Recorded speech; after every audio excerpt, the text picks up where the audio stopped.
found a place of complete focus. You ordered your thoughts and mastered your mind.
Oh dear, why that music is loud. Let me just turn that down.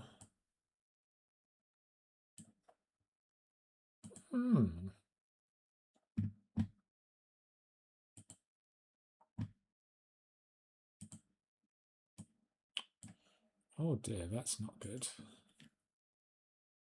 Might have to fix that somehow.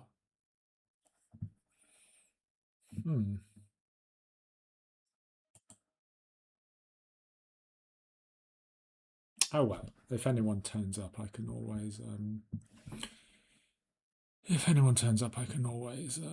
type in thingy. Let me just see a second if I can fix that. I don't know if I can, but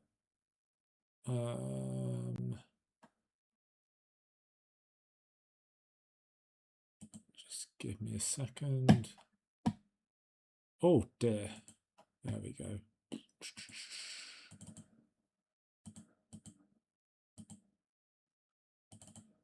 Rookie error. God, should have made sure everything was working beforehand. 3D Manic. Do I know you? I feel like I know you. I feel like I should know who you are.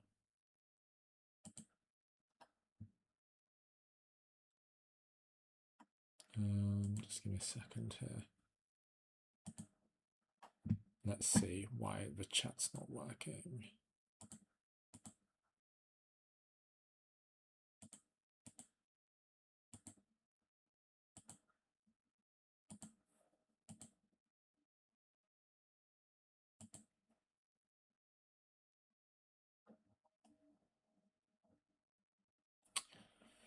Let's see why my chat's not working. There we go.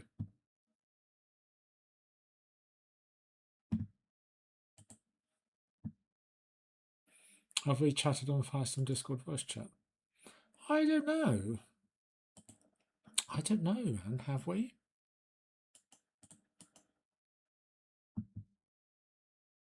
I don't think so.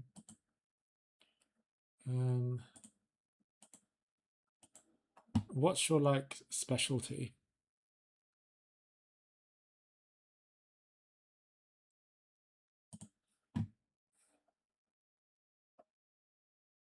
Okay.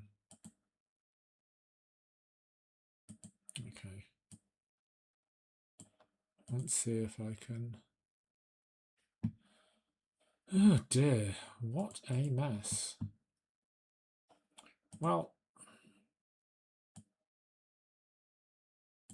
oh, there we go. There we go. That was it. Okay. Oh, sorry. Okay.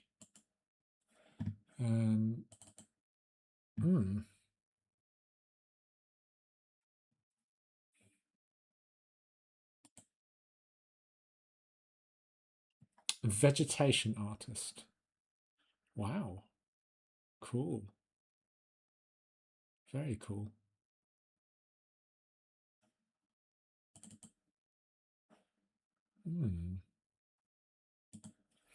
Oh well, I don't know why my chat's not working. I might just have to like go into Twitch myself and do whatever. Oh yeah, well, like loads of people have joined, so I probably ought to start drawing, right? Oh, I don't know how I'm going to do this. Well, I can see the chat up there. So if anyone says anything like if I need to type something in chat, I guess I've always got that option. But this is weird. It's freaking me out. So okay. Well, yeah, thanks everyone for joining. I don't know what's happened with my chat in OBS. It's just given me the annoying little loading symbol. It's actually a little bit annoying. So I've been trying to ignore it. What have we been up to this week? Not a lot. I wasn't here last week because I was in Amsterdam seeing at a concert, which was really fun. So any sketch will you be using ZBrush for sculpting as well? Is that what you want to see? I was just planning to sketch because we did that last time, and we got to like 300 views, nearly. It was 290 or something. So I like saying 300 because it sounds more impressive. But I can do. I mean, at the moment, I'm just following algorithms. So so it's what people want. But for a load, I think I do a little bit of ZBrush for concept. So well, here we go, like this. So this is a ZBrush model which I am painting over painting over because I like painting, right? So I can do that. It's just I think for this, I can get more drawings done live, and also you've like got lots of proper like ZBrush sculptors on here. I don't know if you watch Pat, but Pat's really great. Oh, well, thank you. That's very kind. I feel like even this sort of stuff, or I feel like this sort of stuff, or even just like painting or sculpting, I'm not sure it's that interesting to watch, really, because you just do so much little stuff. I'll happily do a little bit of painting, but yeah, it's just a bit like I don't know. You just make tiny little changes, and then just make tiny little changes. I don't think it's that interesting to watch, personally. Whereas like if we just do a little drawing, I can burn through these super quickly. So I mean, we can finish that guy. I think this guy here, I think I got bored after the stream finished last time. So I just started on him, and and kept going. Maybe we should give him a body. His body looks, his head looks lonely. So every concept has a story, or do I do whatever I have in mind? I've got a bit of a hot take here. Everyone is different, but I personally try not to think of too much of a story. I know Spider Lee Zero, Spider Lee's, well, I don't know him, but I know Spider Lee Zero really recommends that you try and tell a story with your sculpt, and I think you can really see that in his designs. If any of you don't know, well, actually, I don't want to show it because it's like I'm using Spider Lee Zeros to promote work. But Spider Lee Zero, if you look him up, but I know he emphasizes narrative when he comes up with his designs, and they're awesome. And I think when you look at his work, you can definitely tell that he's thinking of that, right? He's definitely, it definitely has a sort of cool idea, a narrative behind that design. For me personally, I don't. And that's not to say I won't try and emphasize that in future, right? I'm not fully formed. I think if you have the privilege to do a lot of drawing and painting in your spare time, you can try and lots and lots of different things. And so one of the things that I think you should be doing if you have the chance to iterate your process a lot, and generally that by that I mean you have the time to do a lot of personal work, then I think you should be looking at new ways of thinking about things. And so I'm not saying this is the way to do it, because I can definitely, I look at Spider Lee Zero's work and I think it's amazing. And in the future, I think his work definitely has something that my work lacks. Some of that is technical, some of that is like kind of like in the artistic approach, right? Which we would put that narrative under. So, if I feel like it's a way to push my process forward and learn something new and try something new, I am most definitely going to do that. But currently, I think that while you should be thinking a lot about narrative, sometimes people get too caught up in narrative. Yeah. And I think we have to remember that art is primarily visual.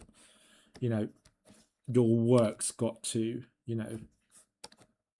work on a sort of design level, right? And that means interesting proportions, interesting silhouette, all that kind of stuff. And when I come up with pieces now, I will tend to emphasize that, right? My idea kind of starts from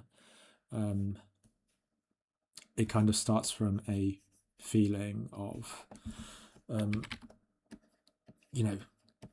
what might be an interesting way to combine proportions, or skulls, or whatever visual element it might be.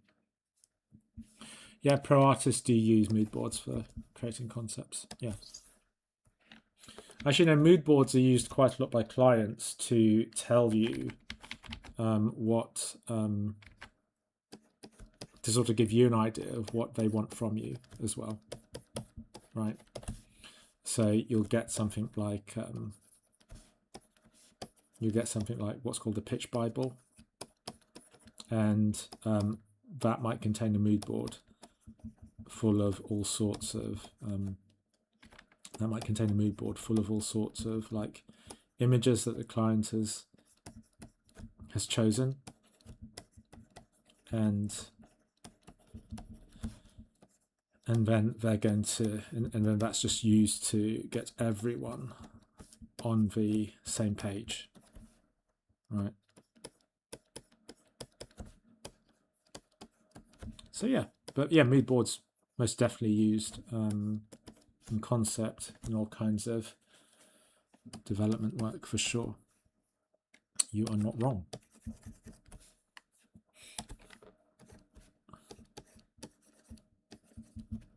If anyone else has any questions, do please type them out in the chat. This is primarily an educational channel, so although I have spent a gajillion years in industry, actually not really, but coming up to half my life now, I think, you know, I do have professional experience to pass on, but I do also work primarily now as an educator. So, primarily now as an educator. So, you know, I'm here on Firestorm to share the knowledge and, you know, answer your questions. You know, worked on some big movies, worked on things like The Avengers. If you don't know, worked on Annihilation, which is why actually what most people know me from, for designing the Doom and Bear. So yeah, got a lot of knowledge that I can pass on. So yeah, if you have any questions, you know, just go ahead and pop them in the chat. Don't be shy. Although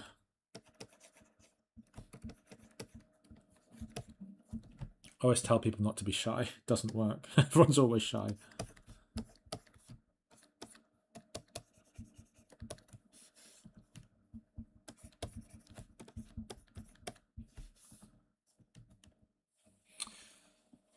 But yeah, thank you for the questions. Art Passion 1K.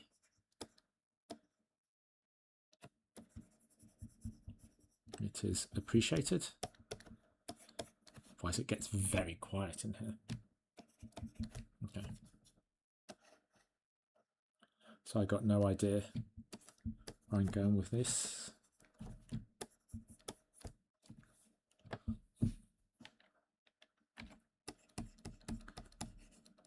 But here we go.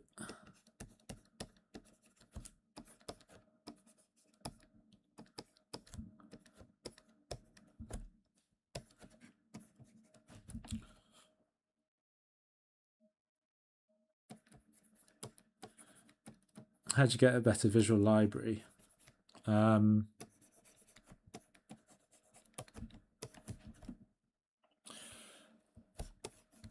mean, become interested in more stuff. Yeah, become interested in more stuff. I think you'll often find that oh, you're watching on YouTube, interesting. Yeah, you'll often find that concept artists have lots of interests. Yeah. So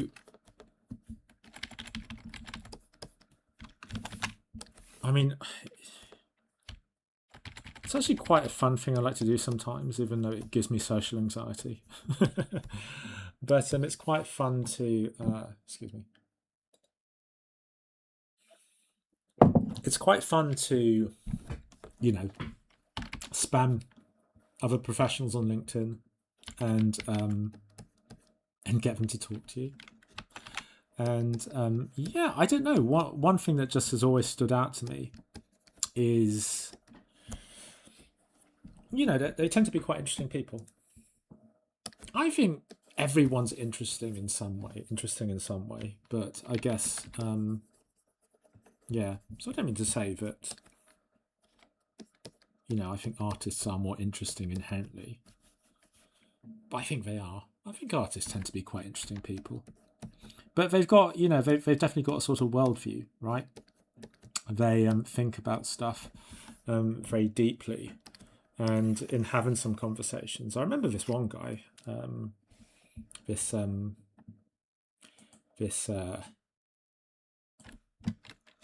guy called Findara McAvinci. Super cool name, isn't it? He sounds like a fantasy. He sounds like a fantasy character. You know, I found a button ZBrush to lock canvas rotation. I mean, you can lock the camera. Is that what you meant? Sorry, everyone. Just a quick aside. We've had a technical question. So, I don't know quite what I would do. I don't know quite if this is what you mean, but let's just open up the Naked Man project. So if you want to avoid doing that by accident, like say I want to lock this front view, I just put that on, and then I can't move it. I can't move it, but I can still sculpt. So that's what I would do if you line up, say something in Spotlight. Well, 4 months. 4 months without being able to do that. I mean, that sounds tough. That sounds tough.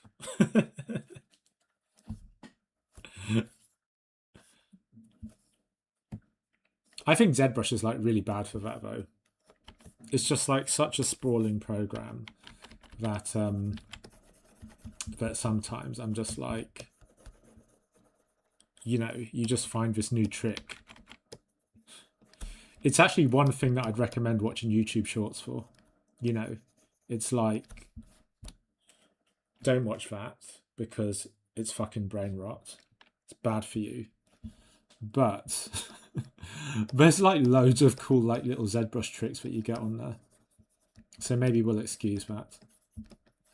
I learned something from Heather as well. Like, you know how you can like draw a mask like that and then you can hit a button, it fills it in for you. I'm like, whoa, I did not know that.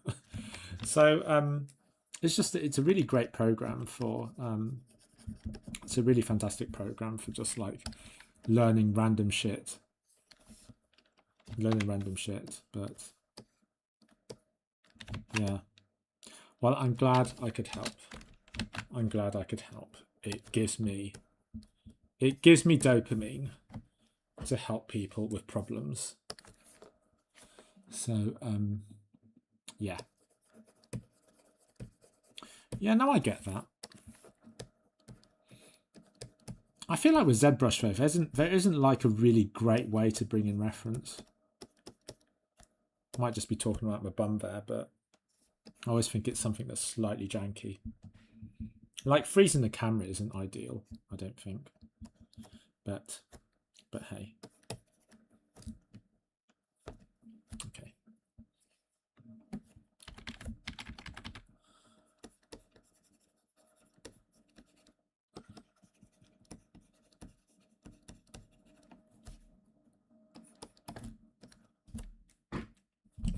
Well, off to a good start. Got 75 people odd. Thank you for spending this evening with Firestorm Studios. I'll try not to be too annoying. I don't know if people like hearing me talk or not, but I gather that the whole point of streaming is just people talking. So I'm just going to keep doing it.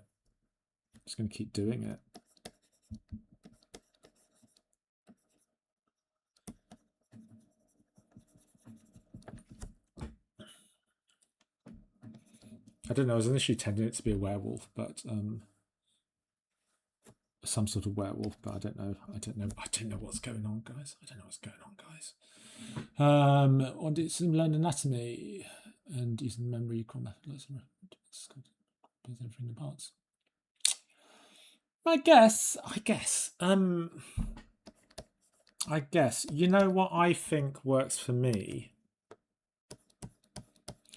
I think when you're trying to memorize something, there's definitely there's definitely a school of thought that says, you know, deliberately try to memorize things. But I do think, well, everyone's different, but it makes sense to me that people learn stuff this way. But what I did to learn anatomy was, well, first of all, you don't just like flip and learn anatomy and that's it, right? You know, it's an ongoing process. So when people say, what's the best anatomy book? It's not just one. You know, of course, like I can recommend some that will make a really huge difference in your thinking, right? They're just particularly well constructed. So one of those is, of course, Anatomy for Sculptors, which everyone sort of recommends. But there are other ones, you know, I really think Elliot Goldfinger, Human Anatomy for Artists, is stunning, right? So that's a really great book, and again, it's very dry though. It's very academic, but again, it's really good.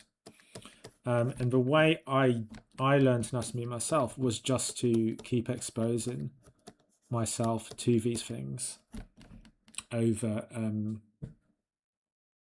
well, years and years.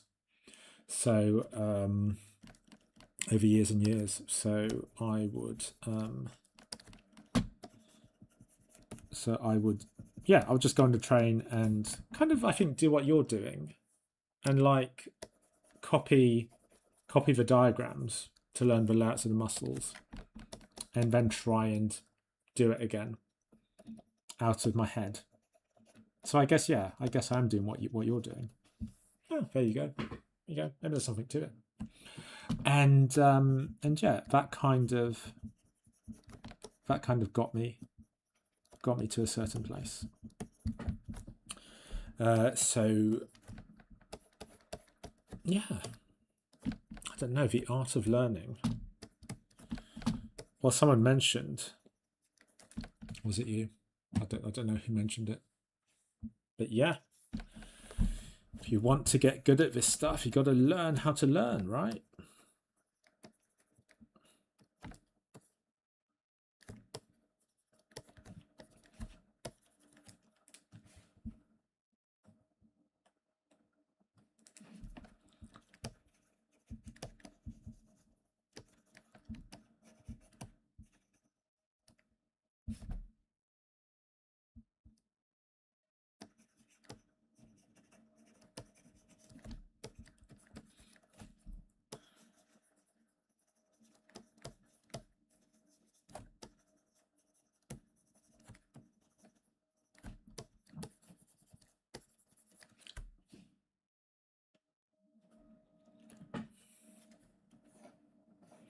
I just kind of always want to give something a really big, like squirrel tail. Oh no, what's happening there? Just got glitched out. Should really get a new webcam sometime.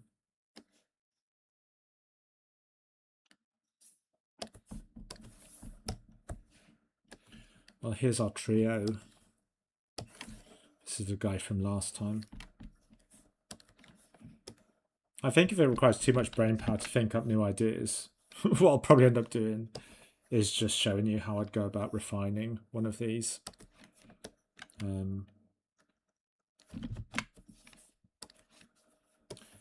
Also, if any of you have anything you want me to draw, so the theme of this stream is we're making cube versions of monsters, cryptids.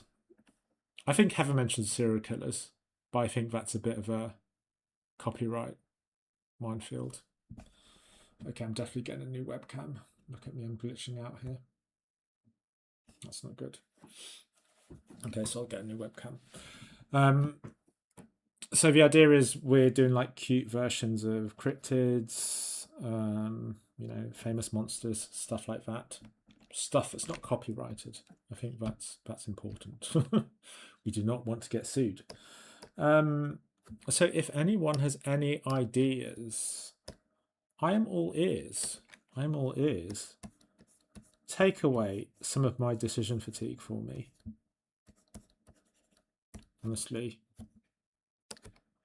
I feel like middle-aged brain is a thing. It's just a bit like can't be bothered.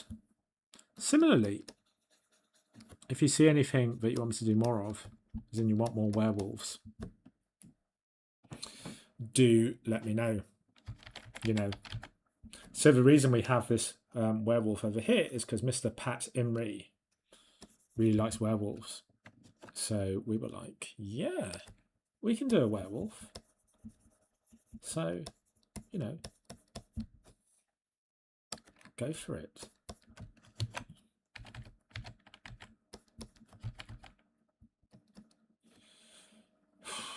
Since I can also make concerts, how do studios and industries approach it? You know, to be honest, I think this is something that you have to, you'll have to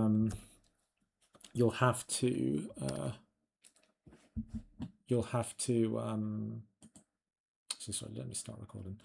That's something you'll have to gather different opinions on. You know, I'm not really part of the industry doing so my job before, I used to work as a concept artist for film in VFX, and I was talking to a guy on LinkedIn. You know, like I said, I do like reaching out to talk to concept artists. So I was talking to a guy who I know from the industry. We've never actually chatted before, but I've known of him for quite a while. And I got chatting to him on LinkedIn. Very, very friendly, really nice guy. Does really lovely life drawings, and his creature work's absolutely awesome.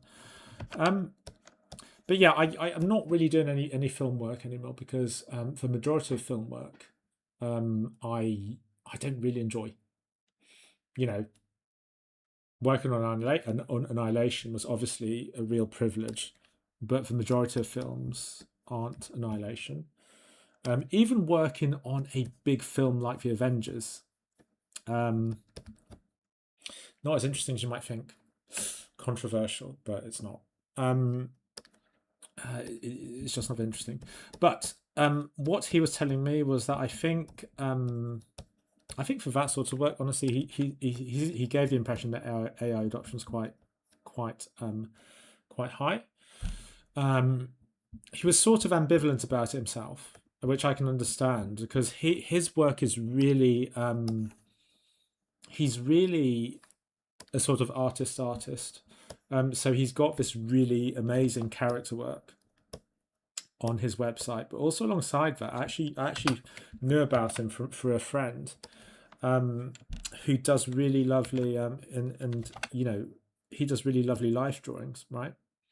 So he's definitely what I call an artist. He loves doing art for art's sake. It's not just for the sort of prestige of working in film.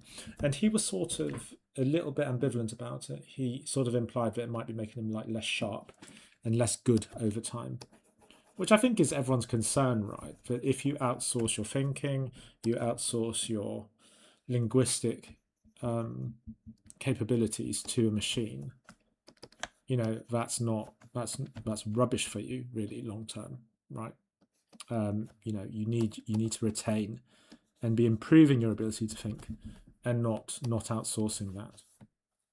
And but yeah, he said AI adoption in film seems to be quite high. I can kind of understand that, because a lot of concept art for film, there's a hell of a lot of photo bashing.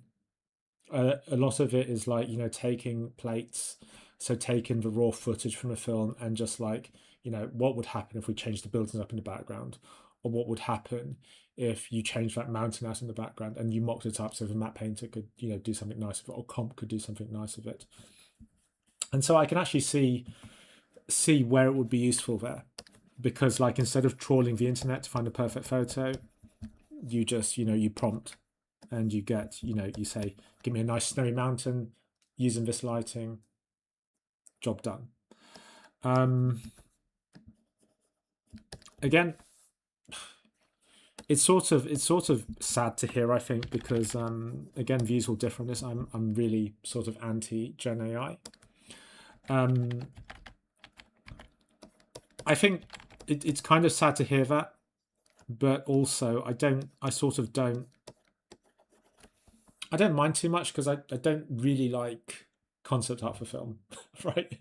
I do think it's a bit of a, it was fun, and I mean, I think I don't want to shit on anyone's dreams because I think that's not very nice. And I don't think anyone, I don't think I'm not saying no one try and get into concept art for film. All I would say is make sure you're working on things that you're really passionate about and working the way you want to work. Like for me, using Gen AI day in day out would be, I don't know, quite a shit way to work. So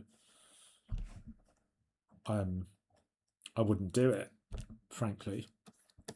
So therefore, I'm not in that industry anymore. But yeah, it sort of doesn't surprise me. Yeah, I think this thing that I'm trying to do with a friend, part of our brand is going to be that we're not going to use AI. So my friend's really anti AI. We just meet up every week and we have this huge rant about how it's ruining everything. Not just art, by the way, but it's having consequences across all industries, right?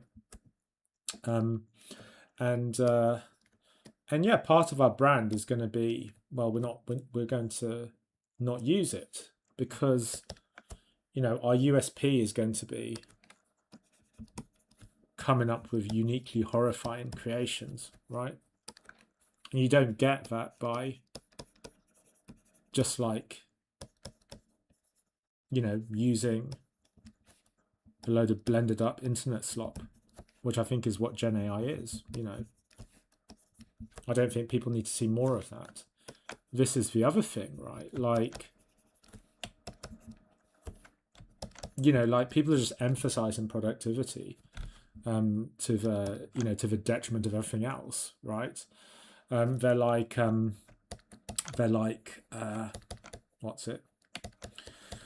Yeah, they're like, oh, you're going to be so much more productive. You're going to, blah blah. It's like Marvel have already had like a huge budget to do whatever they want, right? And they've made tons and tons of content, and I think content's the right word for it. And that's just gone to pot. It's like people don't need more and more movies and more TV shows. In fact, if you have too many, it just feels like work. Why not make fewer shows, but really invest in making them good? This is what I think about. It's like, art isn't. It's not like anything else. It's not. It's not just like make more of it.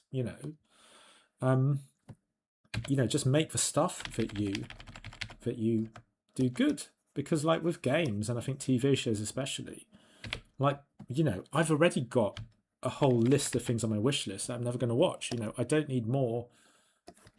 Just tons and tons of shit. I rarely have the time to sit down and play like a game. So just give me something that's really high quality, that's made by human hands. Instead of giving me homework, which is what the sort of Marvel extended universe became after a while. It was just like, yeah, it's just like watch, you've got to watch all this, you've got to watch this entire TV series, and you've got to watch this as well, otherwise nothing's going to make sense.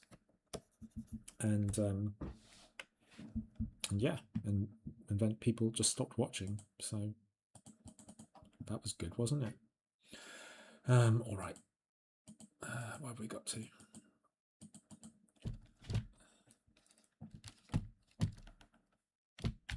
Do you know your vocabulary is amazing? Thank you. Is it though?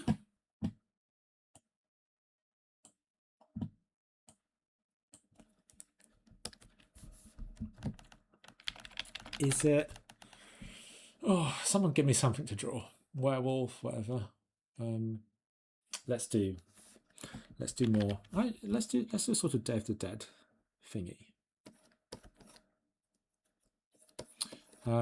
If I don't work in shadow, make a living. To be honest, it's doing a lot of things now. I still no. I would say I'm still part of the industry. I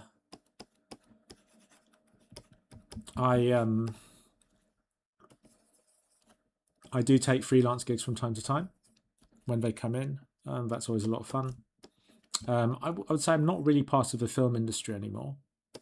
But that's not to say I might not be in the future.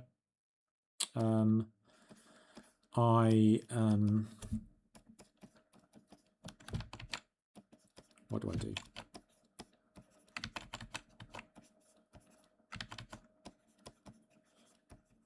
I do mostly a lot of teaching. Right, so that's kept the lights on over the years. So yeah, I do quite a lot of that. And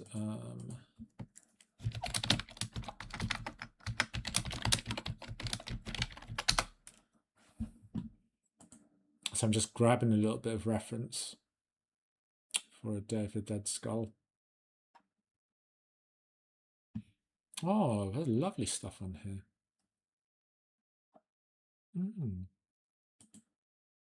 Don't just love these. These are really nice. Well, I might as well show the listing because we like to credit businesses. I mean, if this is nice with all the flowers around it, we do something like that. I do like plants, you know. Okay, so yeah, I do a lot of teaching, and yeah, do bits on the side. I think this is probably true of anyone trying to get into the industry now. Most people are having to do a lot of things because it's so unstable, right? But I think for me, I really like teaching. I do really enjoy it. So for me, it's yeah, just really, I do really like teaching. So you know, I haven't minded sort of devoting myself to that over the past few years. But recently, you know, I've sort of felt the need to like do other things as well. So, you know, not just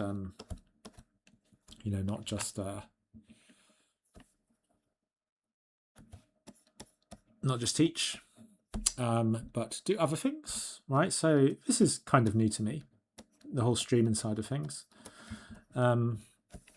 Let me up this resolution because that is oh my god, what is going on here? I'm so sorry, guys. I'm so sorry. God, that is like that is like web ready from 20 years ago. That is crap. There we go. Not going to hurt your eyes anymore. There we go. Let's make this a little bit bigger. Okay. So I'm going a bit sort of Day of the Dead with this, but again, the intention isn't to, you know, I'm just sort of seeing where things are going.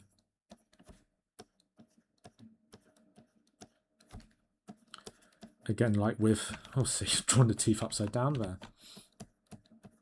Again, like with it being late in the day, I'm like, brain, work. Brain says no. And it all just ends up a hot mess. Hopefully you're getting Day of the Dead from it. I get Day of the Dead from it.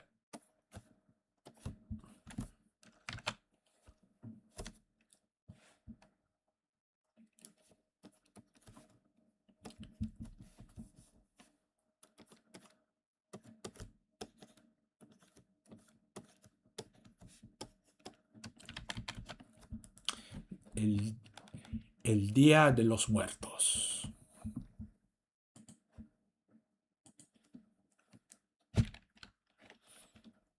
Hay algunos españoles aquí. Dime. I think that's a fairly good way to tank your numbers. Speak in 2 languages. So unless you've got bilingual members in your stream, that's pretty much just alienating everyone. I feel like that's what happened with the Super Bowl. Oh dear. Yeah. Anyway.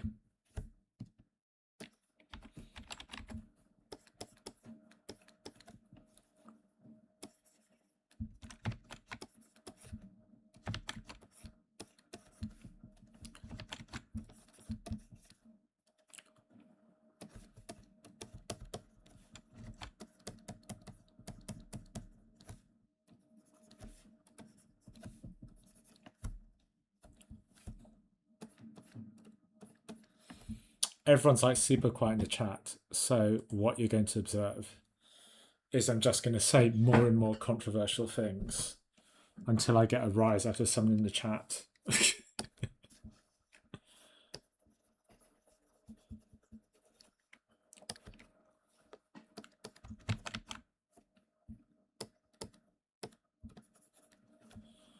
Okay.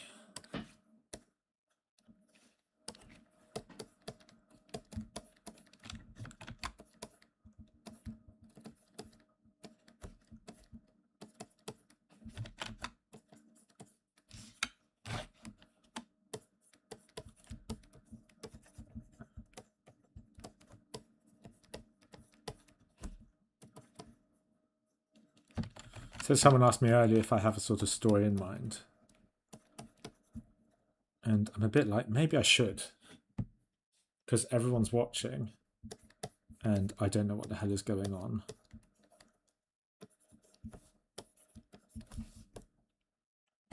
But,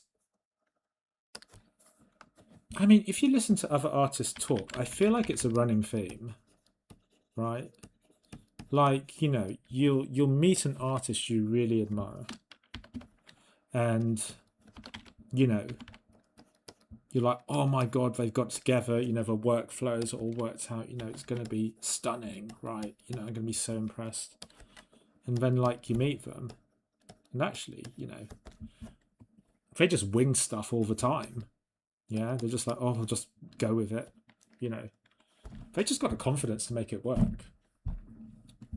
I feel like that's a lot of what it is, you know, just like blag it, you know.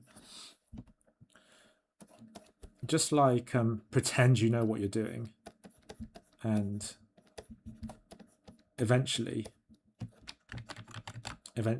you know, you'll know what you're doing. And I'm like, why did I draw the hand at that angle? Oh God, that looks terrible. Help, Mum. Oh, what a disaster. Which doesn't, it's not too terrible. Okay. I'm going to ignore the hand for now, and then maybe it will go away. See, there you go. I'm sure there are loads of artists now who don't struggle with hands, but I'm not one of them. I'm not one of them. I sort of get like default hands, so I get used to drawing like hands a certain way. And then when you have to break from that, it's like, whoa, no, what do I do now?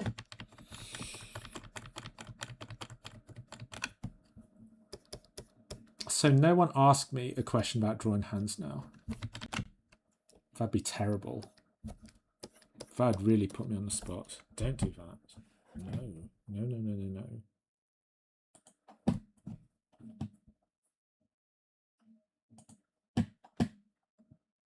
Is Stan here? If Stan is here, I feel like Stan would be like, draw some hands. You lurking, Stan? Stan! Stan, where are you? God, you know what? I don't think he's lurking. How rude.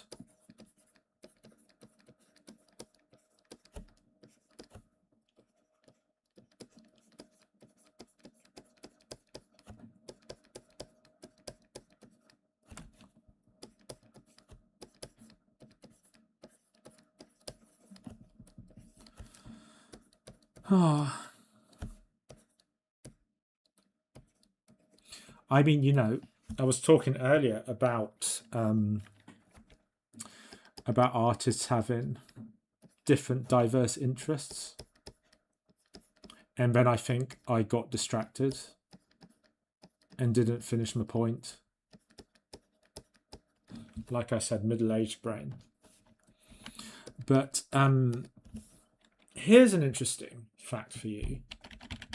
So you know how like you have a sunflower or any flower in that family, right? And it kind of looks like that. This whole thing actually isn't one flower. It's a whole load of flowers, right? So you get a load of little flowers in here. Like if you look at a sunflower head, you see all the little things in the middle. And all these things around the side. It's actually one flower with a petal out the side, right? Mind blown. At least I hope so. I hope some of you appreciate that factoid, because I think it's cool. But the thing I found about liking plants a lot is that if you talk to someone else who's not interested in plants, you tell them something that you find really interesting, and no one gives two shits. Like, actually, people couldn't care less. For like, what? What? A sunflower head is actually a collection of flowers? It's a compound flower? And like, no reaction.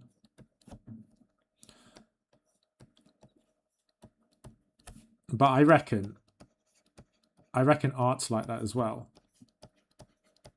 I think like if you I feel like if you talk to someone who doesn't like art about art, they also like don't give two shits. Sorry for the swearing. This is a sweary stream, in case you haven't noticed. What's not quite so good is my lectures that I do for noble storied institutions are also quite sweary. I should probably get under control. I like going to my first meetings with new students. I'm like, are you all fucking all right? And probably not for most professional or mature. And there you go. Art Passion 1K was just saying how amazing my vocabulary is. It's not, just pretending. Okay. Well, he needs a hat. I've decided.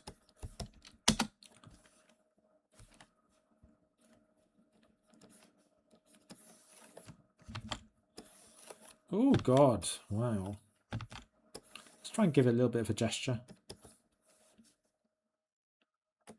Maybe might be easier to sort of break it down a bit.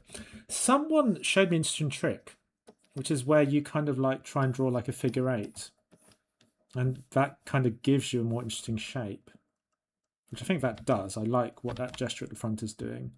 I'm going to loop that down around the back. I'm going to get rid of this part. Yes, that's not too bad. I should probably flip it at this stage, but I'm worried it'll look a bit cack. Go on, let's flip it. Let's flip it. Just do it quickly. And oh dear, yeah. So you see, he's kind of falling over. There you go. Fixed. So I can see that, you know, now that I've flipped it, the drawing up there is a little bit pants. I'm going to just have that come up and down, and then have a little sombrero peeking out, little top of the sombrero peeking out the back.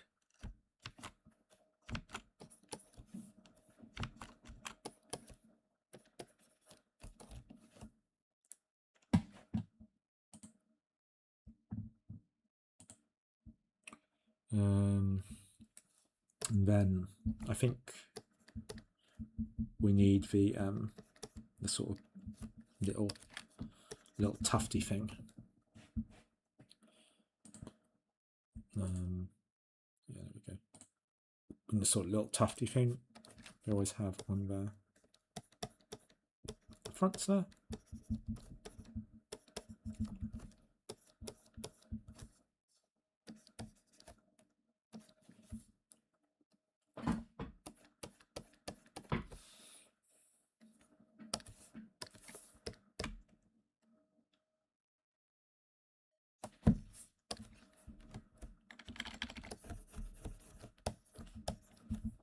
You know what you can also do to improve the light gesture of things like this. Just need to make sure that's going behind. As you know, you can sort of grab bits of your drawing there, and sometimes you can just like warp it into shape. But no, God, now I've lost a gesture on the other side, so let's not do that.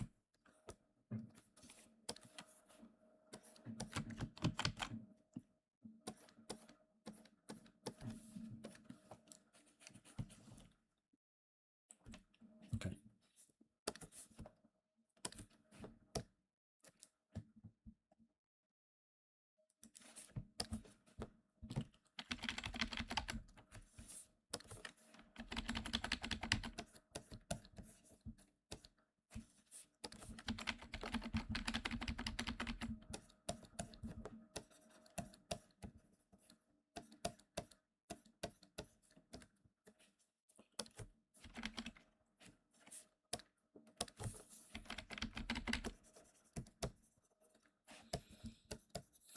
Okay, let's sort out the legs.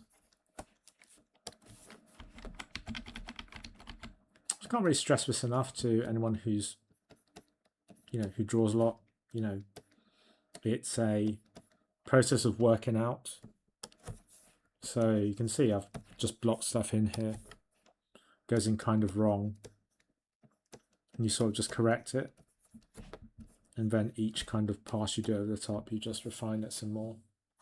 Right. I guess the problem is when you're starting out, lots of people are too scared to, do that little first pass.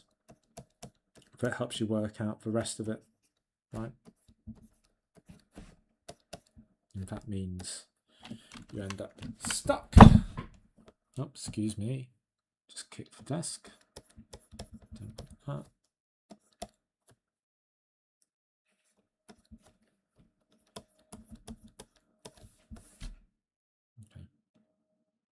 Yeah. So one of his hands is way bigger than the other.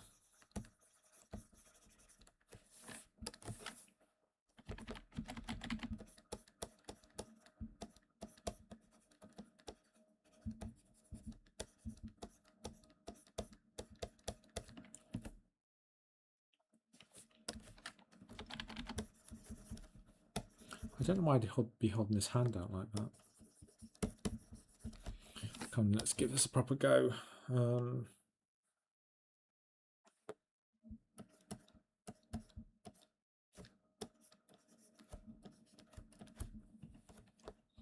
on, brain.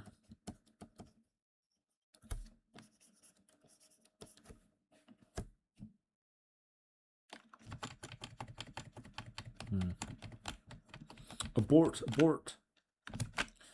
I think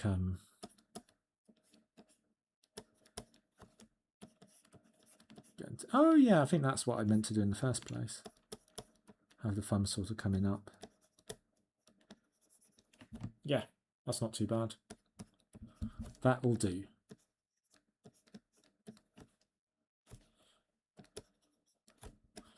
And I feel like if anyone ever makes it, I could just be like, yeah, let the sculptor sort it out.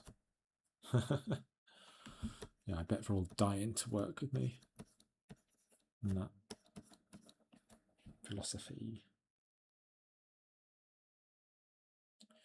Okay. I feel like you need some flowers.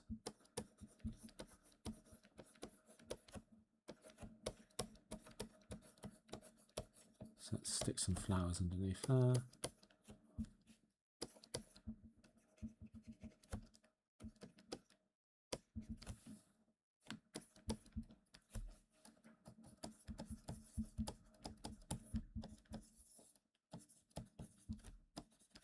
That's meant to be a dahlia or dahlia, but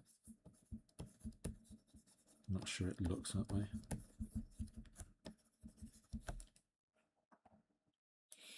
And then let's put some fluffy stuff on top.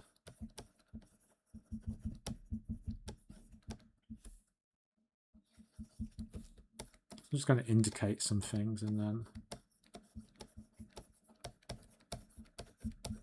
we can have some actually like identifiable plants in there.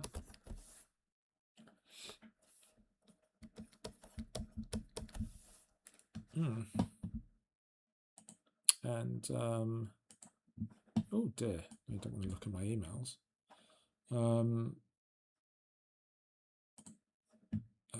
Where was it? There we go.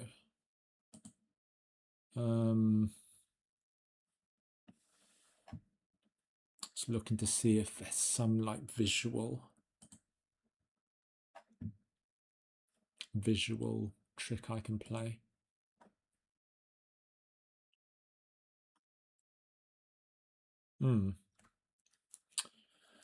Maybe. Yeah, they often have this like rim underneath the hat. So the paint to draw, because it's going to change width as it goes round. Something like that, maybe. That'll do. Okay. You can shove off to the side. You can shove off to the side. So we are not working on you anymore for now. That'd be really difficult to sculpt, actually. It'd be very unstable. Maybe not the most thought out design. I mean, sometimes it's best just to make a start, and then the problems sort of like appear as they will, and you just go from there. While we're in Mexico,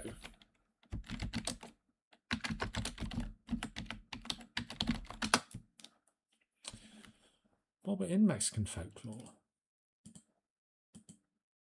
well, the only other Mexican cryptid I know is the chupacabra. So there was a Netflix series called Chupa,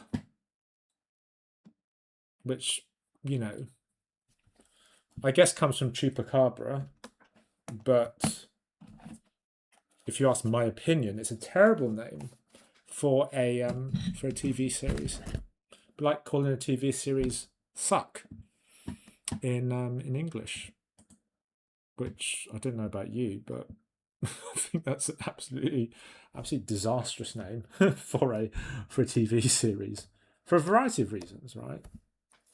So yeah,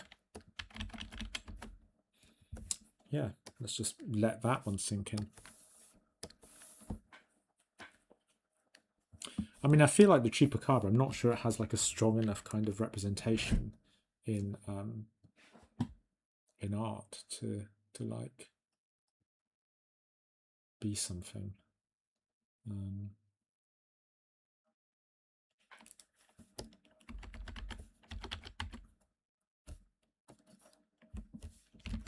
You've got an idea. Be a slightly longer sketch, involves a little bit more drawing, but I'll go with that. Actually, been on for an hour. Right. I'm gonna go get a drink before I keel over. See you guys in a few minutes.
So hello again, everyone. So I probably should have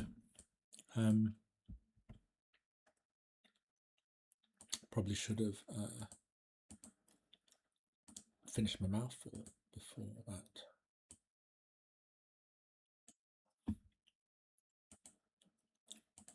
Okay. Okay, let's put a bit of music up.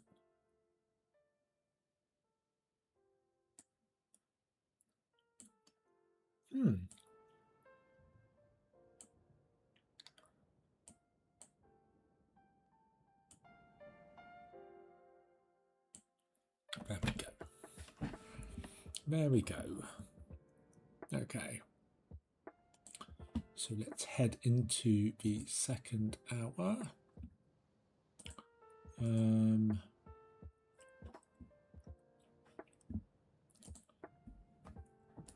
So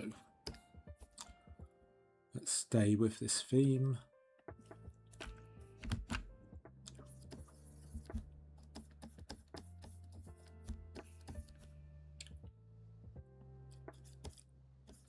Got that little upside down heart, a little bit of a style point, I feel.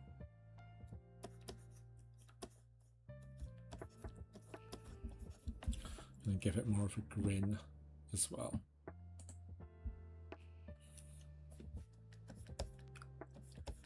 Okay.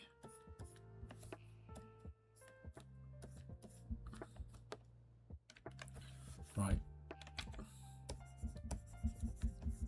I've screwed up the drawing a little bit there.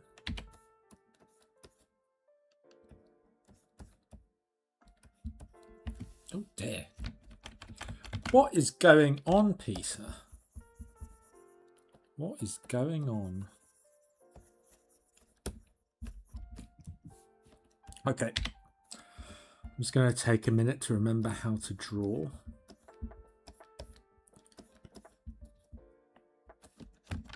Kind of like what I've done there, though, where the mouth's like so big. It just like covers the whole mouth, covers the whole thing. I like that. That way I don't have to bother about, you know, mapping on the shape of the mouth. No.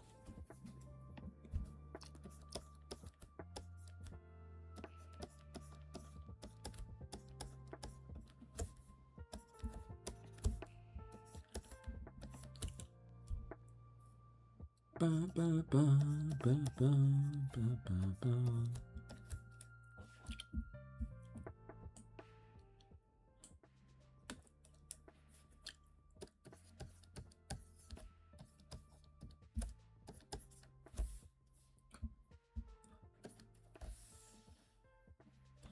Okay.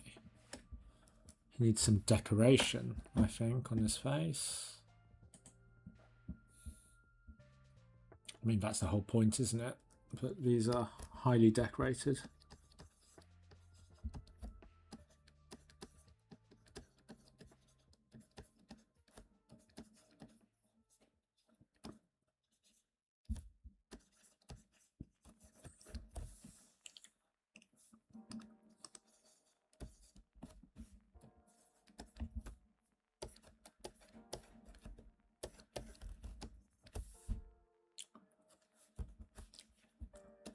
So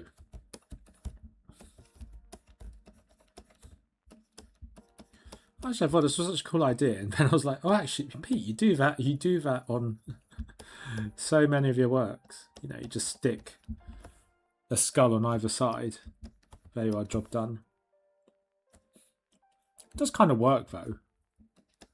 It's like, oh, this design isn't working. Just stick a skull on each shoulders of the shoulder pads.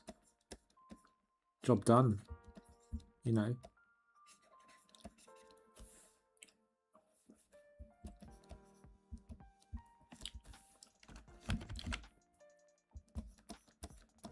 Okay, this one I feel like I can't avoid the sort of smile on the front there.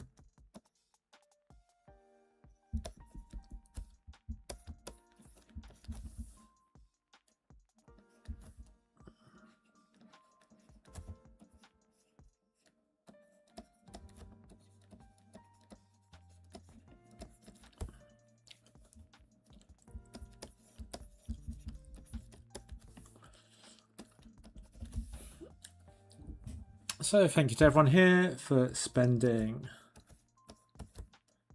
your Friday evening with Firestorm Studios. All 70 something of you. A little bit scary actually. I feel like if I did a demonstration to 70 people, I'd be kind of nervous.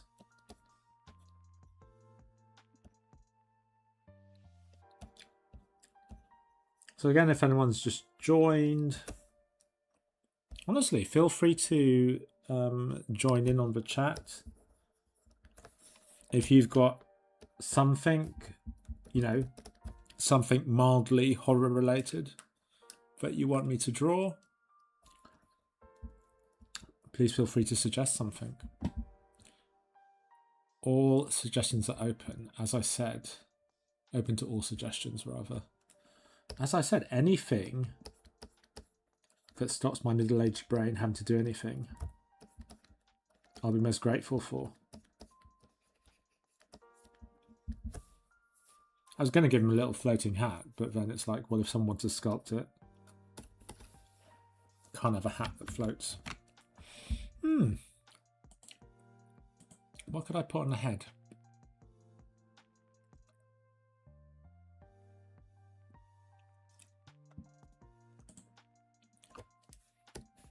I feel like maybe a little sombrero.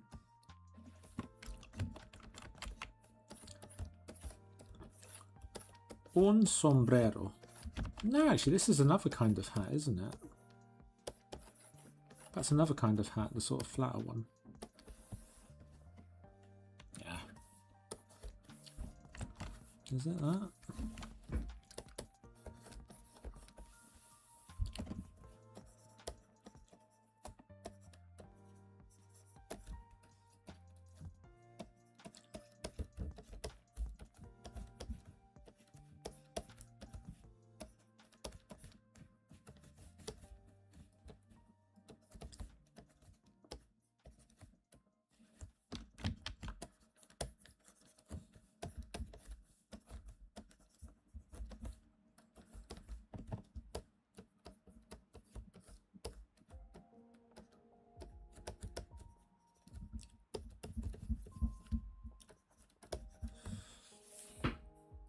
So you know that thing people always do, especially if you're drawing light on an actual piece of paper, where you go off the page. Don't grow out of it, especially with these digital tools that you know mean you don't really have to think about it. Okay, let's finish this guy off, and then I don't know. I'll have to think about something else. If you guys want me to, I'm thinking if you guys want me to work on a more finished piece, I can continue on with this thing. I'm not sure how interesting that would be for you though. You just see very, very small changes. I think he's got, it's got a good few hours of work left on him, I reckon. Not quite sure where to go with him, to be honest. But I'm not sure if that'd be the most interesting thing. I feel like the stream would look very similar. Would look very similar for most of it.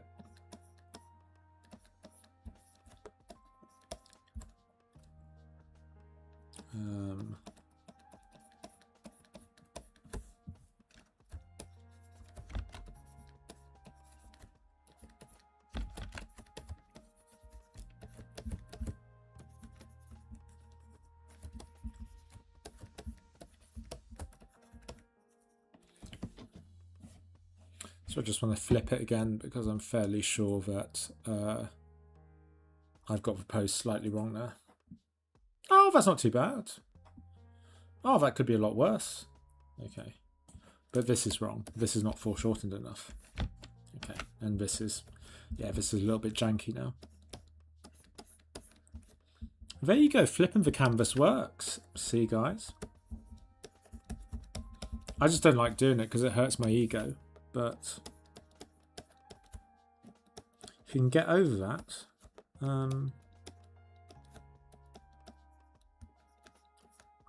Very useful exercise.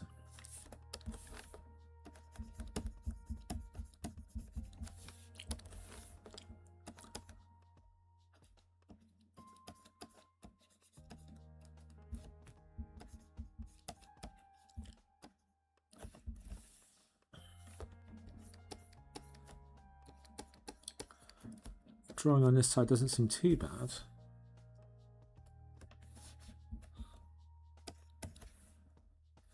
Okay.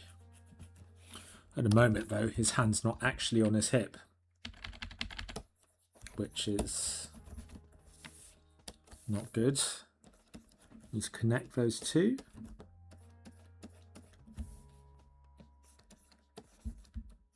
So when I was in Amsterdam this weekend just gone, lots of the portraits I saw were like,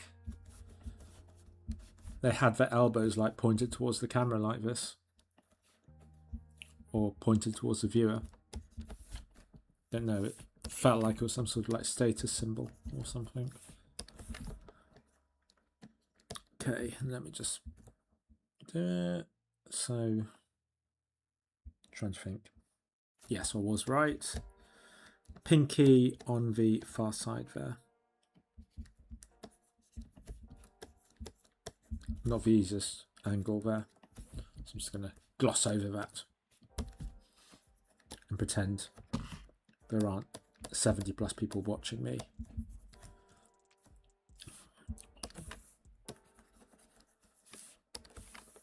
I feel like this is the sort of thing no one's going to want. Oh God. This sort of thing no one's going to want to sculpt. I mean, I guess we could do this, but I'd need to like draw in something behind them to make that sculptable. Same thing here, like with this tiny spine in here, I would need to do something to... Oh yeah, and those little legs there. Yeah, not good. It's a fun little visual trick to play. You know, you mix up thick and thin in your... Excuse me. You know, you mix up thick and thin in your design. But, you know, not so good for 3D printing. Which, if you didn't know, that's the point of this. It's to end up with a set of figurines that you know, can be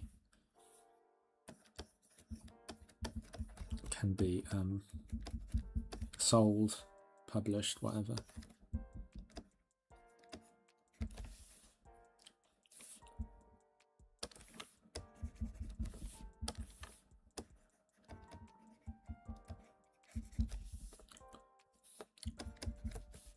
Oh God, this reverse 3/4 is so hard. Might just leave it like that. It's a sketch, innit?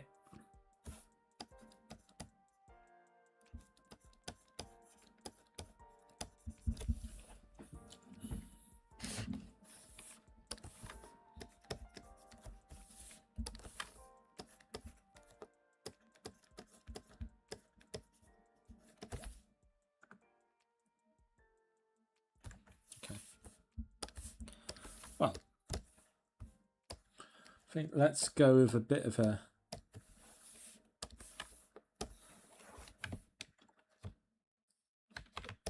Let's go with a bit of a change of theme here. Where are we so far?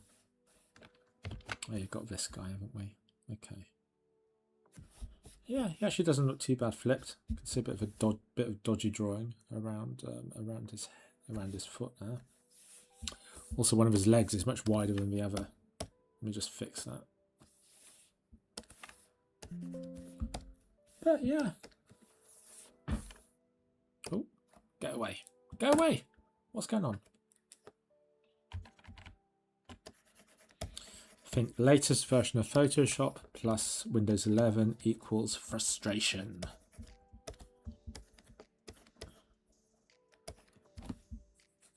I reckon if I was on my own channel, and start ranting about Adobe and that. But as it's like a semi-professional sort of channel, you've got to keep things a little bit professional, at least. Not too professional. That's boring. But just trying to think what I need to do to fix this foot here.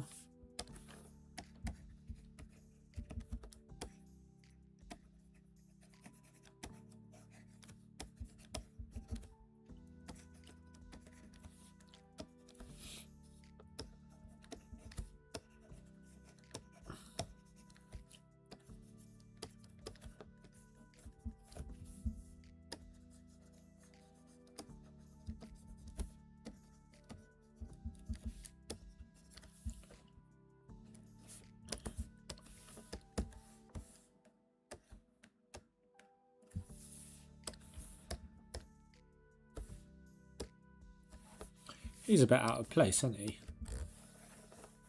Tell you what I'm going to do. I'm going to grab him.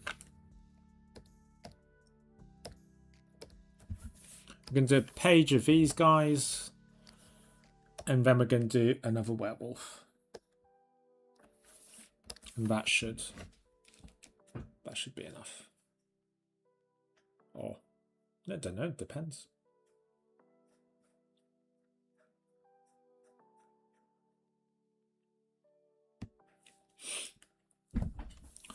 So just to give the other guys on here a shout out.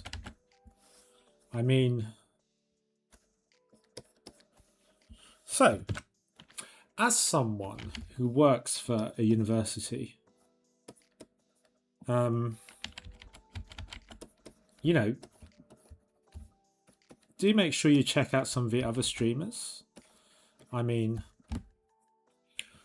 from what it seems, like there's a fairly loyal, you know, contingent of Firestormers, which is great because, yeah, you've got some really great streamers.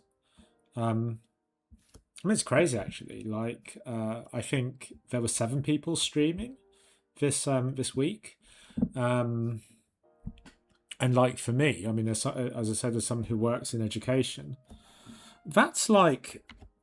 For me, that's like a better, almost like a better class schedule than most unis, right? You know, it's all recorded on YouTube if you need to go back over everything. And yeah, you've got so many, you know, you've got hours and hours of content each week, you know, from some really great people. You know, Heather's obviously great, and then you can catch her on the ZBrush live stream. You know, she's going through, you know, an entire character modeling pipeline with you all. It's Pat as well, showing you loads of like ZBrush stuff. You know, we got Houdini, more sculpting, all kinds of stuff. I mean, it's really pretty cool, gotta say. And like I said, it, you know, honestly, it puts most unis to shame. I'm not just saying that because I'm here, like, I mean, who doesn't like to big themselves up? But no, like, yeah, like it's a really great resource. So yeah, I will just take I'll take this moment to turn that bloody music down, and yeah, just big up the rest of the team because yeah, it's super cool. Super cool. I was like complimenting Heather on the quality of the streaming team. She's like, yeah, shut up now, because I've been saying it all week. Well, I think the streaming team's really great. So thank you all for supporting the channel, and long may it continue. something here for everyone, as we say. But again, very grateful that you've all chosen to spend your evening with me. So, to pay tribute to you all, I've drawn a naked monster with 4 boobies. Doesn't that just make you feel seen and appreciated? It's like, yeah.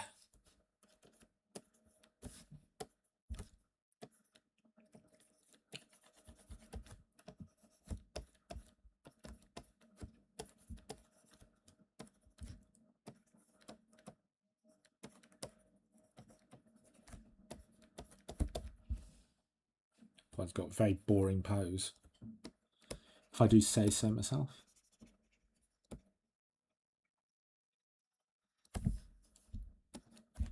Oh, is anyone from the streaming team here?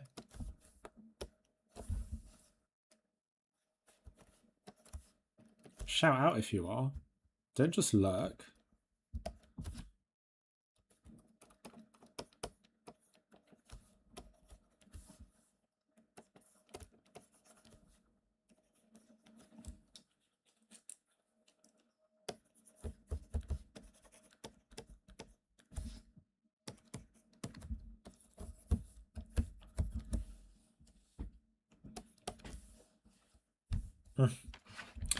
Started so well with, I think, the multiple boobies, and now I'm like, where do I go with it? You know what? If in doubt, just ram a conjoined mutated head into his shoulder, and there you are. Let's give it some kind of expression.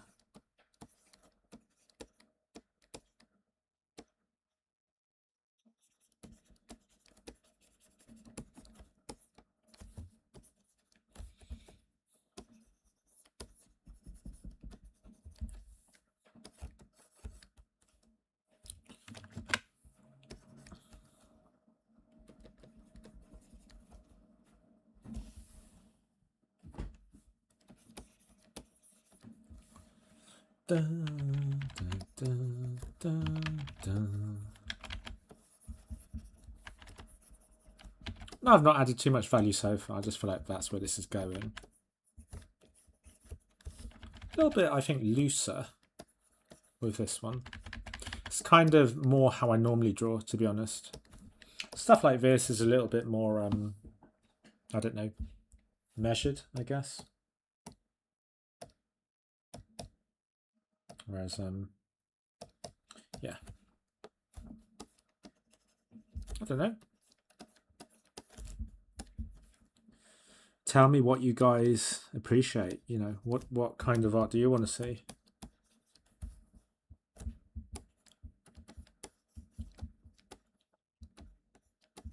So I'm jealous of the other streamers, actually, because they've got like a regular. They've got their regulars who like talk to them. I feel like I've not built up enough of a rapport. I best scare you too much. I never thought about it until recently, but I think there are some people who are scared to meet me, which I find batshit, because I've spent most of my life just introverting as hard as I can, you know. Like going to like a concept art conference or an event like that, that's just like my worst nightmare. It's like, you know, that sort of unstructured, like you just got to go up to someone and break into a conversation. I was like, but I can't do that. That person's already talking to someone else. And then even if they're like alone and you can see an opening, and you're like, okay, now's my chance to go up to them and talk. Like, you have to spend loads of time, like, psyching yourself up for it. And then by the time you psych yourself up, someone's flipping gone in there and started talking to whoever you're going to talk to. It's like disaster. So for me, I find it really funny that someone might be scared to talk to me. But yeah, I do get that. I do get that impression sometimes. Or maybe I just smell. Hello, Axios Art. Thank you for breaking the silence. How are you doing?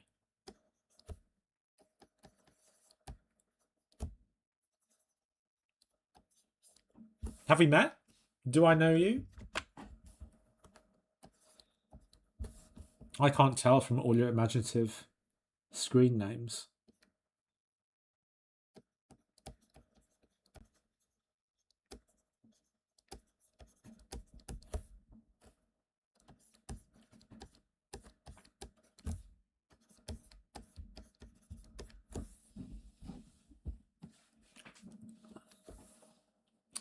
You know what he needs? He needs like a mutant arm that is way bigger than his other arm.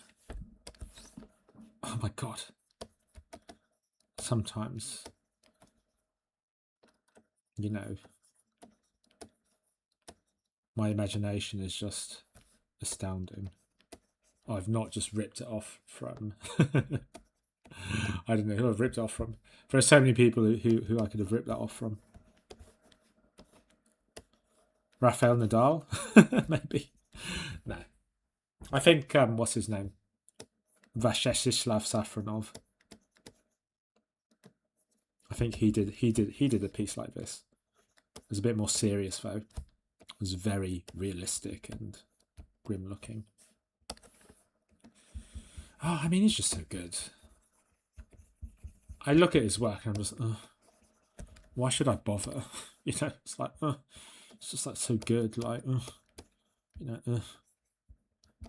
But this came up in a class this week.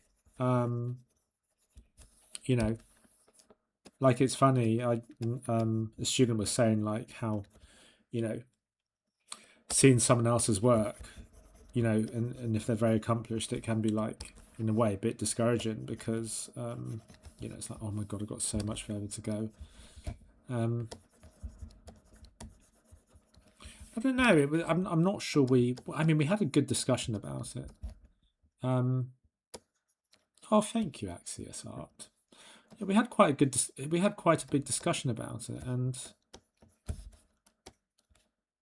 I'm not sure I sort of answered it satisfactorily.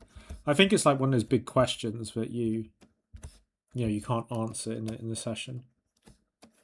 But I think fundamentally what it comes down to is, you know, are you going to stop drawing and developing yourself because someone is better than you? And I think hopefully for most of you the answer is no. Because, you know, we don't just do art to be better than people, you know. There's something more to it, you know. Obviously there's a part of us that, you know, our ego says you have to be the best, you have to be good. But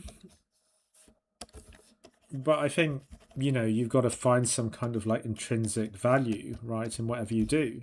You know, something that's removed from the external rewards. You know, art can bring you fame, accolades, a big audience, likes, you know, all that sort of thing. But fundamentally, I feel like you should do it because you like doing it.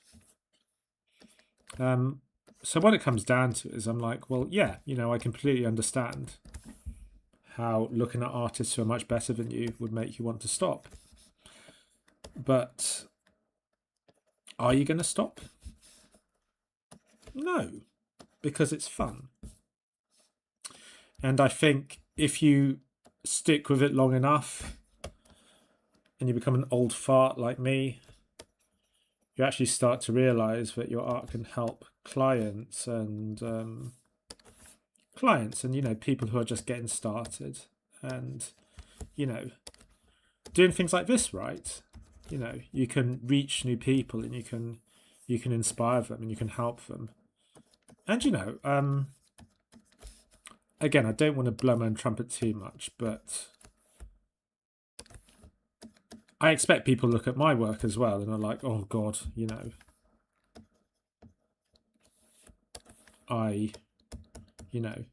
what if I don't get to a professional standard? You know, what if I don't reach that standard?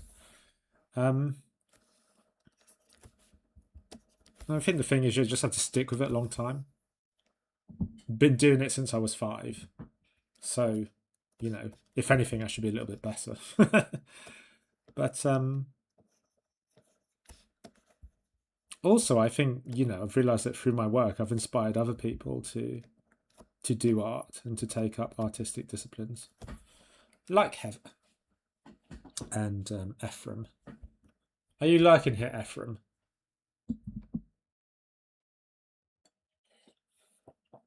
I feel like if he was lurking here, he wouldn't say.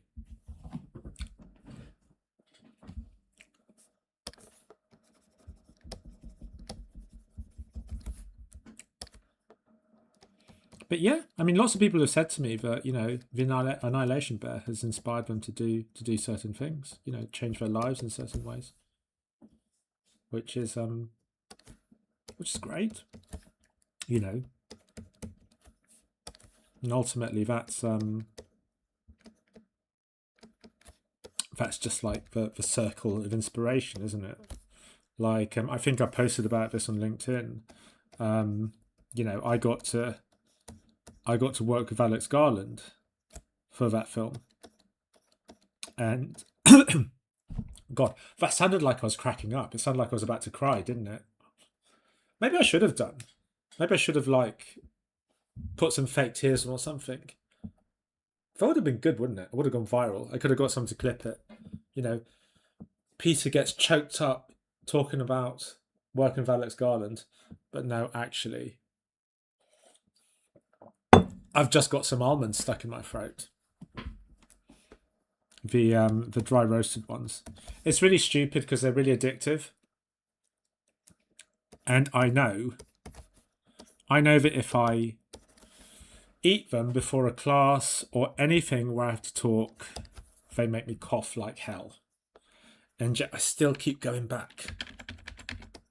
And that, my friends, is that not the definition of an addiction? But anyway, I forgot what I was saying. But yeah, going back to, like working with Alex Garland, I mean, you know, it's the same thing. Like, you know, he's a creative who I have a huge amount of respect for. And, you know, it was so much fun to be able to work with him. And so it's the same thing. You know, that energy keeps going around and around and around. And, you know, it snowballs and it spreads out in ways, you know, you can't necessarily predict yourself. I don't know, it's really wonderful, I think.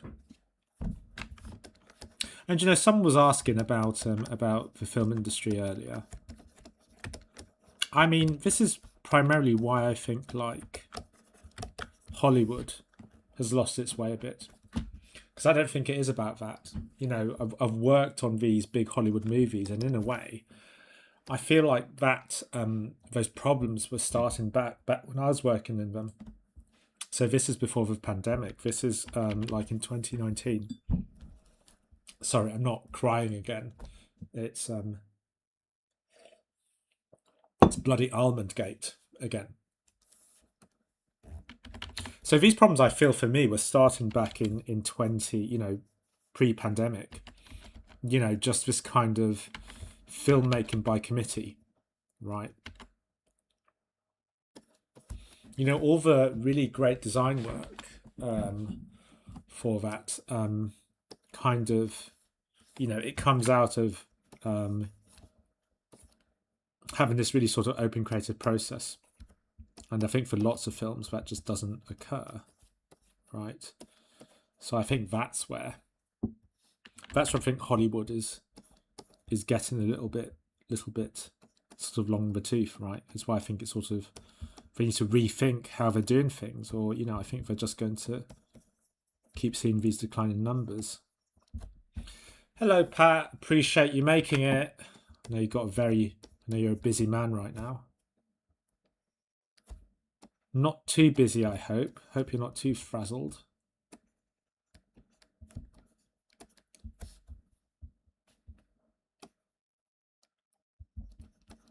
Oh, yeah. Yep. Sounds like VFX to me.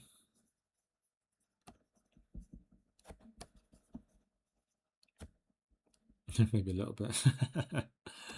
Yeah.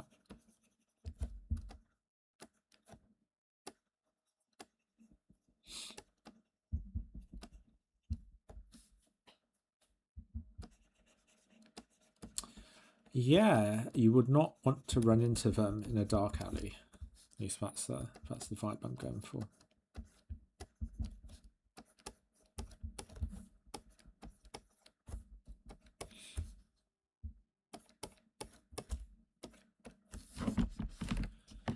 Okay.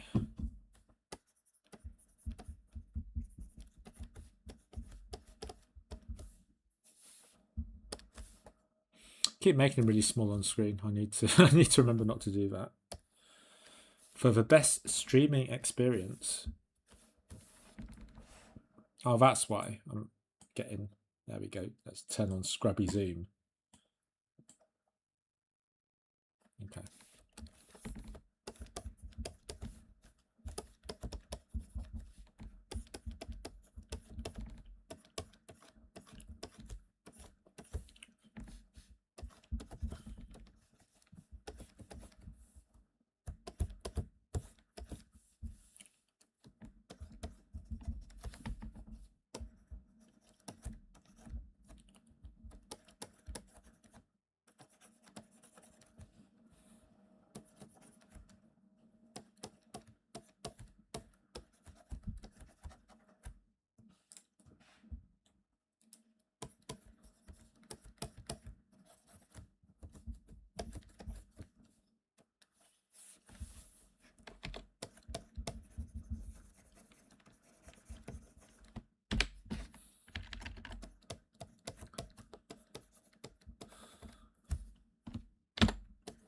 Thinking, because these particular streams are mostly drawing, think about trying out Clip Studio Pro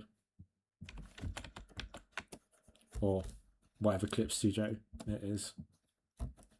There's like Clip Studio Pro and Extra, isn't there, or something?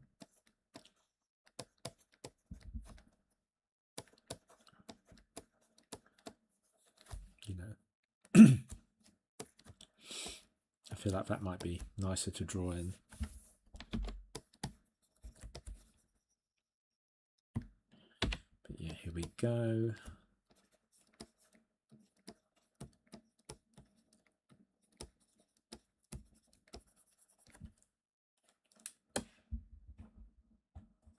I don't know what this thing is coming out. Yeah.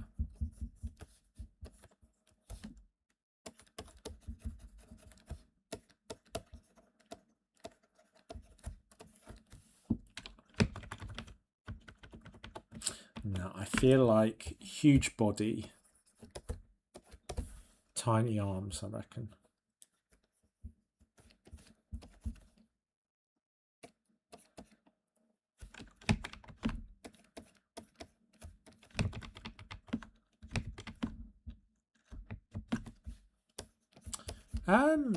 Yeah, I think that's the plan.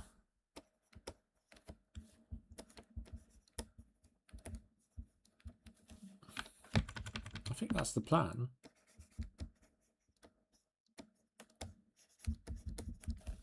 I mean, after a few weeks of this, we're going to end up with loads of them.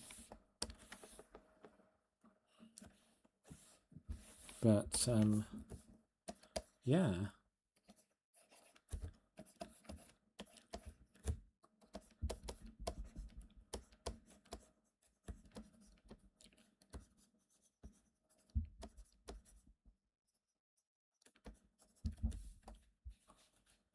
Bit unhinged. Exactly. Exactly. Well, there'll be plenty to choose from.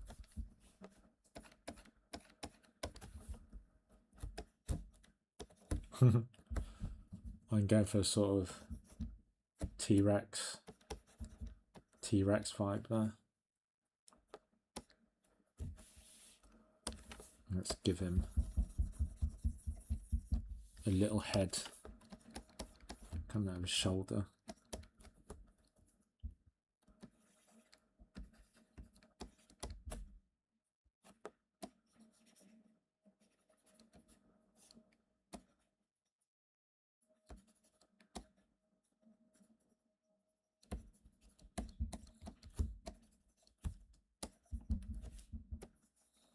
There we go.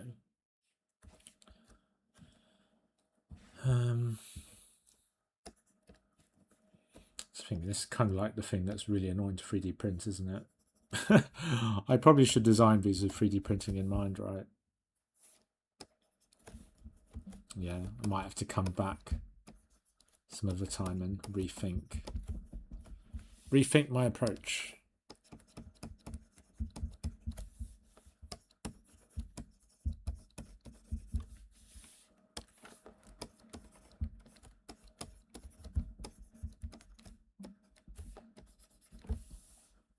Okay.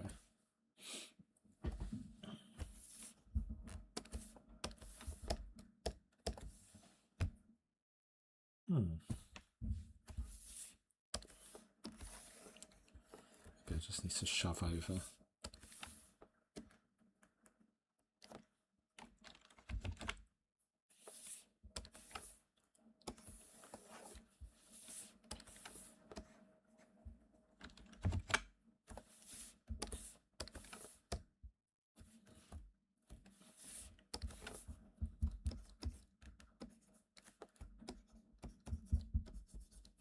I just feel like that's what it's missing. Might be a little bit cheesy, but there's a reason visually why it works, right? Contrast in shape languages, you've got square with round.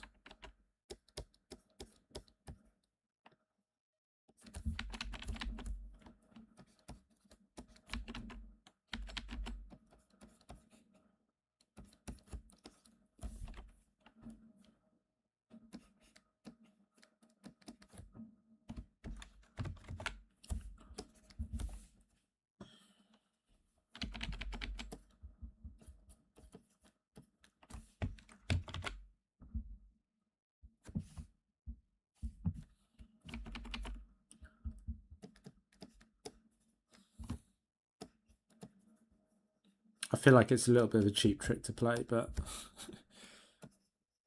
it's sort of going that way, isn't it? Thumbs up if you agree.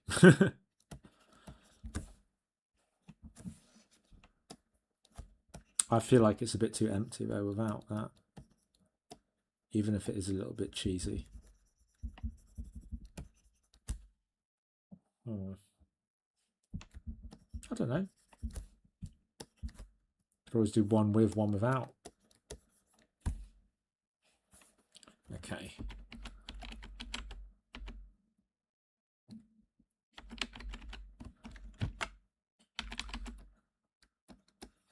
So he's nearly done. I think it's a sketch. Let's say he is done. And leave it there. Okay. So, got these. We need one more werewolf. It's nostalgic, yeah. He's new, this guy on the side. I feel like they're more weird dogs, Pat.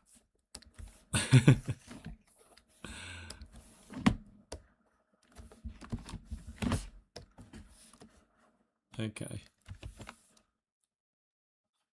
Let's just get a bit more room. Okay, why not? I've got the RAM.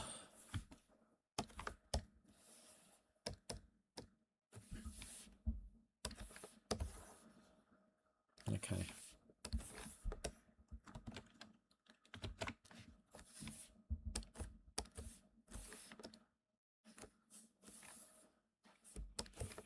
Right. Let's take it to the bridge.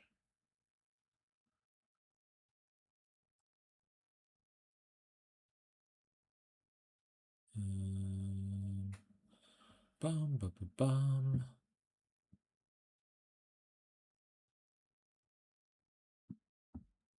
Oh, this is great. In 2 weeks, gained like 50 followers on the channel. It's great. Great. Yes. I think he is. I think he is. I don't know. I think I'm failing in the sort of fierce department.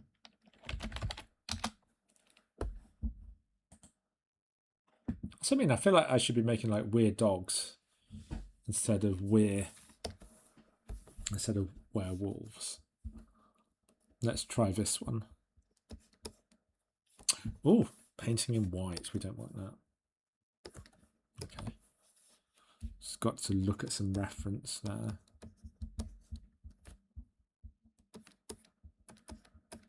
Let's see. Probably see where I'm going with that from the muzzle there.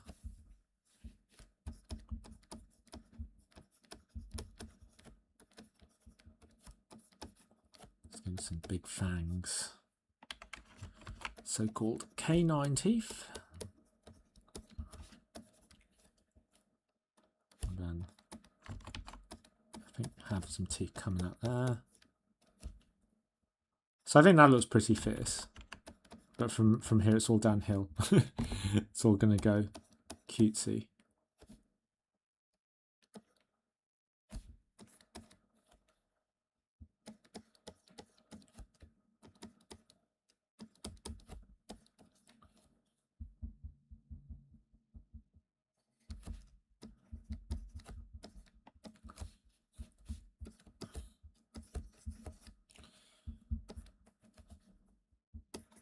Yeah, maybe I shouldn't use a golden retriever as reference.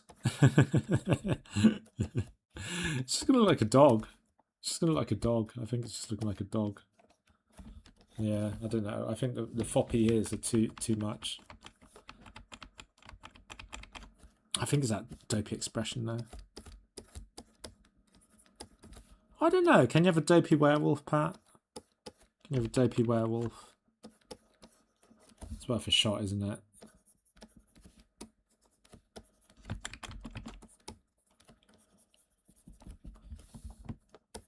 You know, I feel like if anyone's seen Gremlins, there's like that. There's the dopey gremlin, isn't there? I'm just going to flip it because I think I've completely screwed the drawing. Oh, yeah, see. Told you. What did I say? Completely screwed the drawing. So, you see, that should be a bit more off to the side. Actually, then that eye doesn't look too bad, but it should be a little bit further in.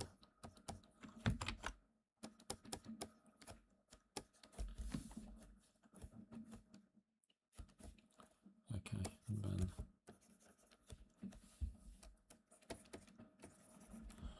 got to figure out what kind of body I want to give him.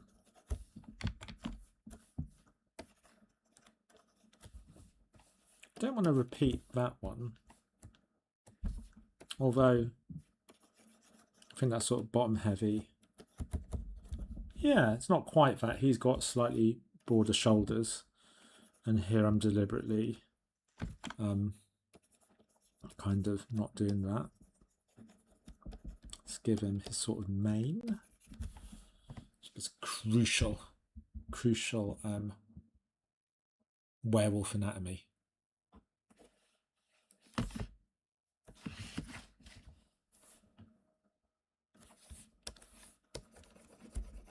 It's too dopey to be a werewolf. It's just a big dog. Oh well.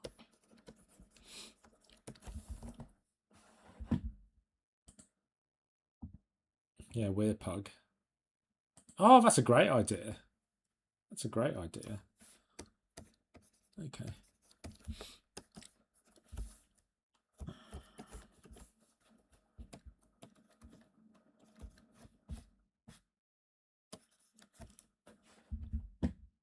really can't tell how loud my music is.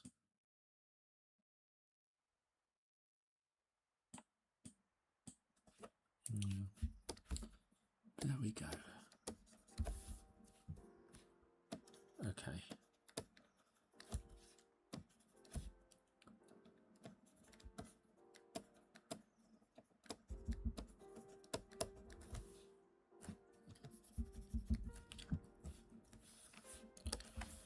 Okay.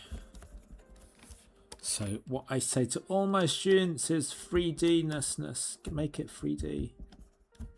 And I'm failing in that regard.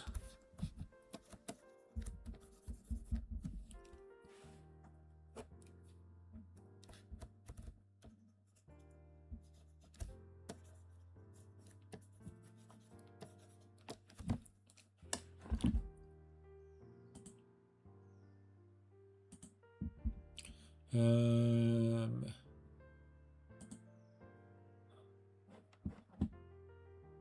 think he needs a tail.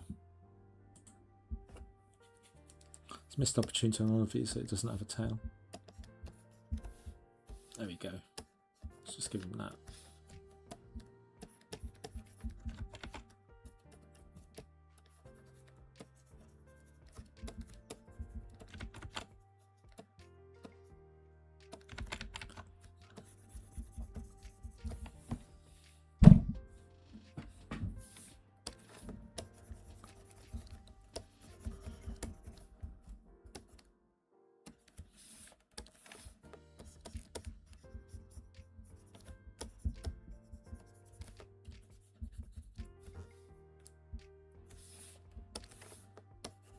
Forgotten what I was drawing here.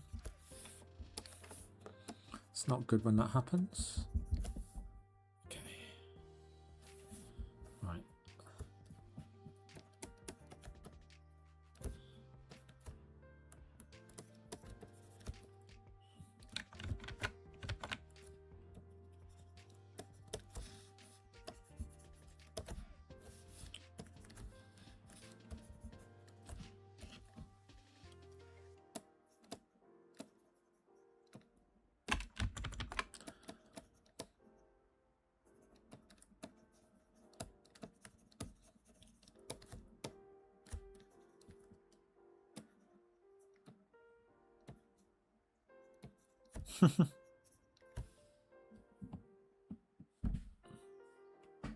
Don't look too fierce. I think that's needs better posing, but let's see if we can do something a little bit interesting with his arms there. But also like create the impression of like a scarf or a shawl or something. Maybe, maybe not. Maybe not.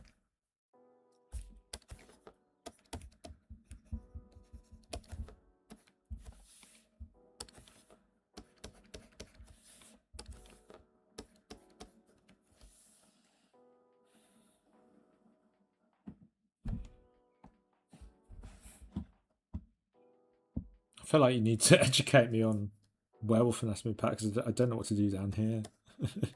It's a bit of a sensitive area. Let's have just like the fur come round.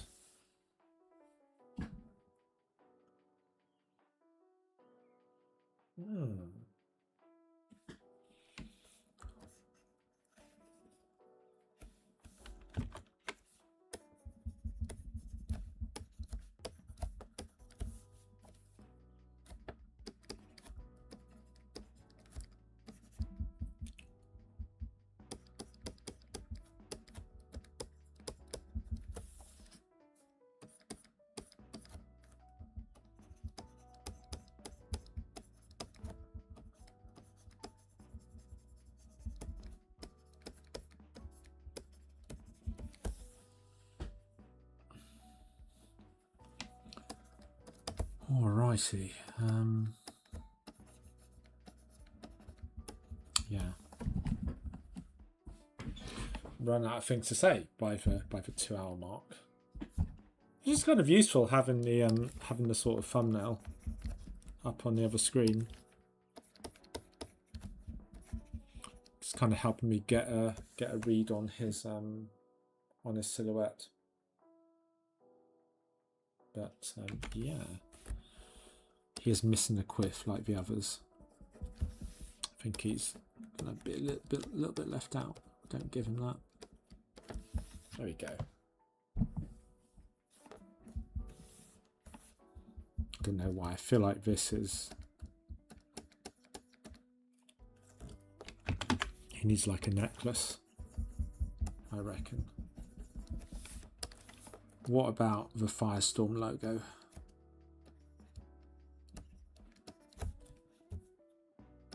You know,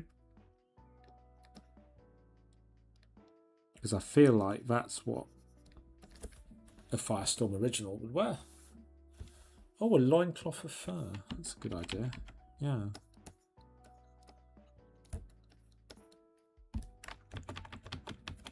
I think I might have to make that flame behind the skull a little bit simpler so I can draw it properly. But you've got a chain going round.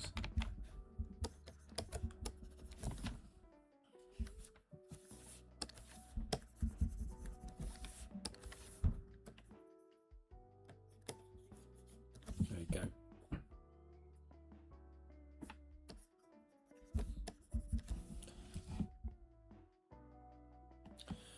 Et voilà. Et voilà. Well, I feel like I should tidy these guys up. So if anyone was here earlier, you would know that I was like drawing them at like dial-up resolution. So today, well, you've added a couple of new werewolves. I've added these zombies. I do need to fix that. Yeah, you can see, I can see some dodgy drawings. Now that I'm looking at it from the other angle. Got these guys. And I think that's it. This is all stuff from last week. I remember. Yeah. These guys could do another pass on them. Let's just merge those down. So yeah. Well, they're kind of getting more finished as we go along. It's a good thing. Okay, cool. Well, that brings us to the end. So, thank you everyone for joining me this evening. Remember to, what do you do here? Remember to follow Firestorm if you'd like to see more. As we were saying earlier, get some ridiculously good streamers on this channel. So whatever your chosen discipline, you will find a streamer for you. Also, follow Pat. Follow BR3D. I think you're on Mondays, aren't you, Pat? Again, that's a really great stream. And also on his personal channel, you can see, yeah.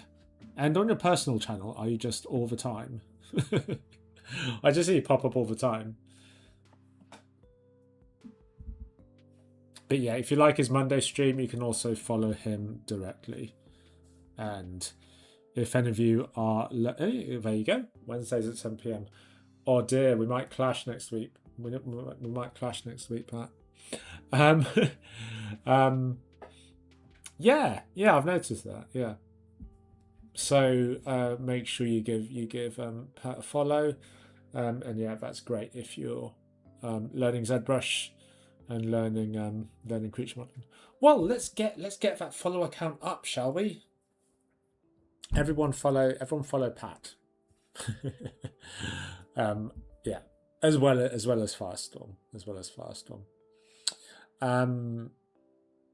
Yeah.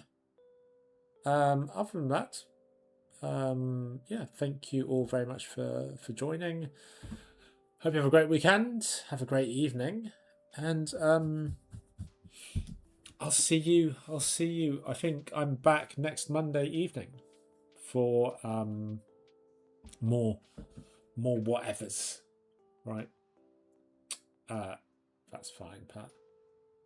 And hope you're not working this weekend. But if you are, good luck. I think you're getting a big dump of snow, aren't you? Cool. Well, catch you all later, guys. Love you all. And yeah. Let's all send Pat our prayers. Don't get buried in snow, please. Cool.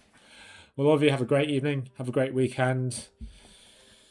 If you're in England, tomorrow's going to be sunny, which will be great because it's just been grey and shit for the past week. So enjoy the sunshine. Get outside. Touch some damp grass tomorrow if you can. But yeah. Laters, guys, and thanks for joining.